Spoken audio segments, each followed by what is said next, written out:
How to reset the password of TD Bank. Hey guys, welcome back to the channel. If you want to reset your TD Bank's online banking password, here is how you can do it. First of all, you can launch the TD Bank's application or head over to the official website.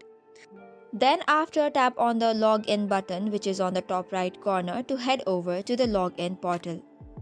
On the login page, you can select banking and investment options. Select on the first one, which is online banking.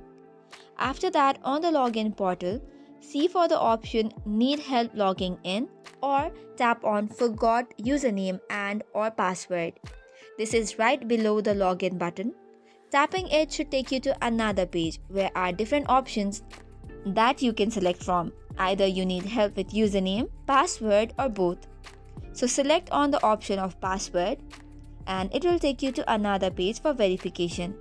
The verification requires your username and the 4 digits of SSN or TIN.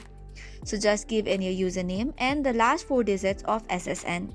And once that is verified, you should be able to create a new password.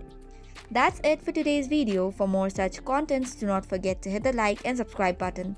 Thank you and keep watching.